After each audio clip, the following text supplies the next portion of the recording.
Yesu naye asimame atusaidie.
Imana ihe pastor umugisha Mungu bariki pastor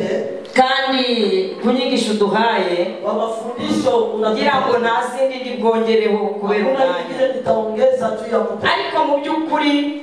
lakini kwa kweli nimba watoranijwe kama umechaguliwa nkuko babivuze kama vile wamesema amen amen birasaba ngo kwimenya inahitajika kujijua uko Samuel yase kwimenya ko Samuel alikuja kujijua ya kwamba amase gutoranywa n'Imana ameshachaguliwa na igihe yari mu nzu y'Imana hata alikuwa mu nyumba ya ari kumwe n'umutambyi Samuel ari kumwe n'umutambyi Eli na kuhani Eli hanyuma na sasa Samuel azaguhamagarwa n'Imana akaitwa na Mungu ariko ntabwo yamenye uwamuhamagaye uwo ari we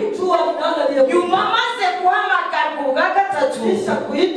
Samuel amenye yuko Samuel akajua yatonye imbere y'Imana amepata kibali mbele ahangaha rero mu itorero hapa mu kanisa nahamagawe n'Imana nimeitwa na Mungu maze guhamagarwa n'Imana kuitwa na Mungu noranya mu batoranijwe ikachagua wale ubu nanone ngiye guhamagara na hivi mimi naenda ita Yesu ashimwe amen ndahamagara umugabo witwa nitaita Bwana amen amen Bwana asifiwe amen reka tuhamagare witwa Papa Nata tutaita Papa Nata ahagarara imbere asimame mbele ibiba ngombwa mwarimu yari kwegera hano mwalimu naye ngezogea hapa umanze mukureho iyi ntoza iyi banga munsi y'amavuta yanjye nenda tumikia chini ya mafuta icya kabiri kitu ya pili iki gicaniro nguhamagariye hii mazabao na kuitia ntago kijya kinanirwa haichokake ntago ari igicaniro cyo kunanirwa haiko mazabao ya ahubwo ni igicaniro ni mazabao cyo kwevuriwa ya kuendelea mbele icya kabiri ya pili bivuga ngo kusema nuvugwa urebe hano bwana angalia ese mama baramuvuze mama balikusema none se mama niba baramuvuze kama balikusema byagenze gute ili nifanye icya gatatu kitu ya pili iki gicaniro ubona hano mazabao naona ntabwo kigira umugabo ufite abagore babiri alikuwake na mwanaume kigira umugore ufite abagabo babiri alikuwake na mwanaume kigira umugabo ufite umugore umwe mwanaume mwenye iko na bibi noneho nubona yuko unaniwe ukiona unachoka uzajya ureba ngo mbese mama yananiwe cyangwa se yashoboye iki gicaniro nguhamagariyeho ni igicaniro cy'Imana ivuga muri wowe ntihazabure n'Imana ivuga kuko Imana iri muri njye nigiye kugukoresha kandi igiye gukorera muri wowe kandi izavugira muri wowe iki gicaniro nguhamagariyeho ni igicaniro cy'ubutwari gukomera no gutera imbere n'amahanga kuyazenguruka ntabwo ari igicaniro cyo kunama ariko mazabao tu amen reka tuhamagare witwa Papa Leki nawe Papa Leki naye akuye ndabaita tu majina yabo nyuma tu hapa niko na washauria urabona ko ari umugabo w'ibigango unaona ni mwanaume kabisa pomba reka nkugire rero acha nikwambie pomba njye uguhamagaye njo mimi nakuita kandi tena ugomba kugendera unapasha tembelea uhamagaro wanjye kwa watu wanaitwa kwa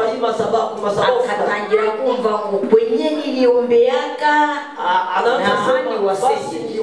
nta wundi murezi ukurera mtu mwingine na kulea ngewe uri kukurera nicho niko na nimba wabonye namuhamagaye kama uliona na muita niko azi connection yanjye anajua connection hanyuma nawe na wewe waje kuri iyi connection unakuya kwa hiyo nta wundi mubyeyi ufite hakuna mwingine bivuga ngo ninjye kusema ni mimi ikindi kandi kitu ingine mu gihe cyose wakati ubonye kunaniwe naona ujye ubwira Imana ngo Mana anaambia ese mama ajananiwe anachoka wahura n'intambara zikomeye ubundi mama arananirwa kuko mama atigeze kunanirwa nanjye ntabwo nzananirwa iki gicaniro ngo uhamagariye ntabwo ari igicaniro cyo kunanirwa ntabwo ari igicaniro cyo kwicara nk'uko babigishije ni igicaniro cyo kugenda ni igicaniro cyo kuvugira Imana ni igicaniro cyo kuzana abantu ku Mana hanyuma warangiza kuzana abantu ku Mana ukaza ukamamagara unakuya unaniita Yesu ashimwe nabahamagaye rero nimebaita sasa ntabwo mfite umushahara wo kubahemba sina malipo ya kubalipa uwo rero mwenyewe natumikia unzi mwenyewe ananijua ndamukonekta kuri mwe ndamukonekte kwa namubwanyu na nyinyi wenyewe arabamenya atabatuma kandi nabamenya nakibatuma azabahemba atawalipa amen kariho kazanye kamwe Yesu ashimwe amen reka noneho abakozi b'Imana bahaguruke batumishi ya Mungu basimame tugiye gukora umutambagiro w'igicaniro tunaenda tembea kwa madhabahu hanyuma tembea kwa madhabahu hanyuma turabasengera na baadaye tutawaombea ngwino muguma ngaho wowe fata hanyuma mukurikire we fata nawe mukurikire we fata nawe mukurikire mwarimu nawe mwalimu fata kuko ejo nawe ni wowe umutambagiro tunaenda tembea kwa madhabahu hanyuma turakora inshingano nkuko kisha tutafanya Imana yabiduhaye amen turazenguruka rero inshuro zitatu na tuko naomba hanyuma namwe ni muri busenge musenge kama mtaomba kuomba imbaraga z'icyubahiro kwa ajili ya nguvu ya utukufu wa Imana yacu baba tugiye gukora uyu muhango ubw'iki gice nongeye kubakonekta ahantu mu izina rya Yesu rekubwira zose kuri bicaniro ariko muri imbaraga z'igicaniro cyose bagiyeho kitari ubushake bw'Imana ndabishije watoto wa kushindwa basiwe watoto bali wakuwe watoto wa maima utabiri watatuletea basi mkeka batuzanire umukeka mwarimu araba hejuru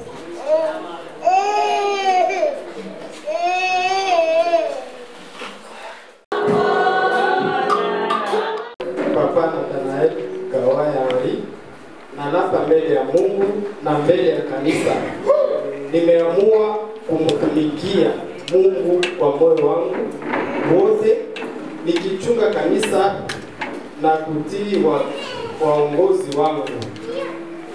na kuliongoza kanisa la Mungu wakati yote ya maisha yangu na kutii maagizo yake nisipotimiza kilapo hii ni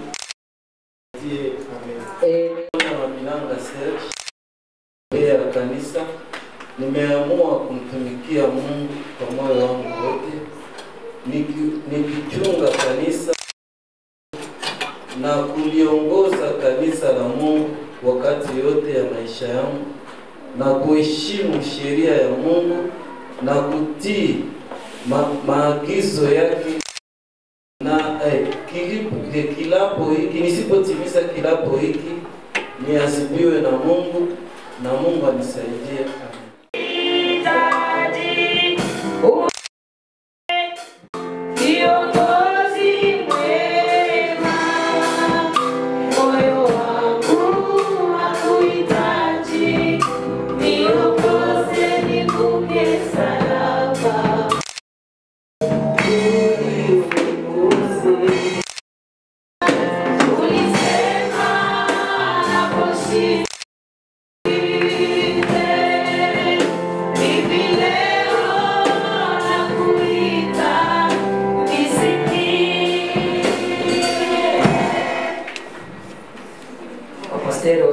kuibuka.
Wakienda kinyume ya sheria ya kanisa siku moja wakutanake na Mungu wao.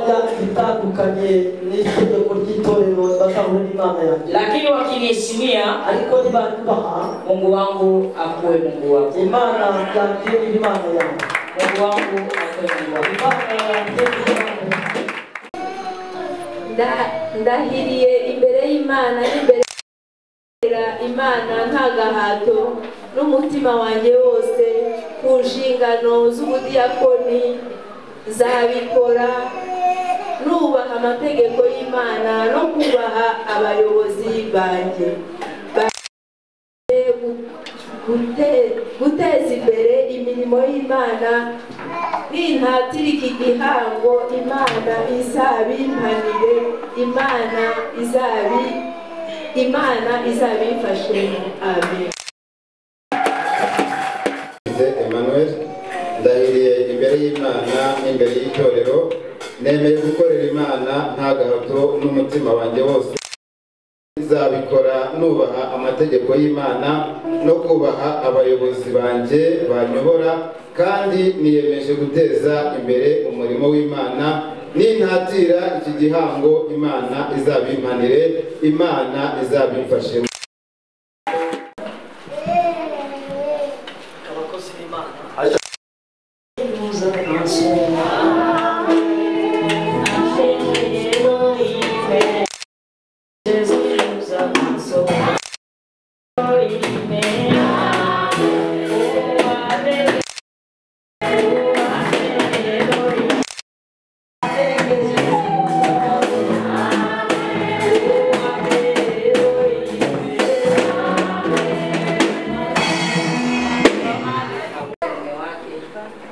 Basi Mungu anaweza, bali ilikuwa nyuma tu, neema ya Mungu inatosha. Amen. Au kujua na baba alikuwa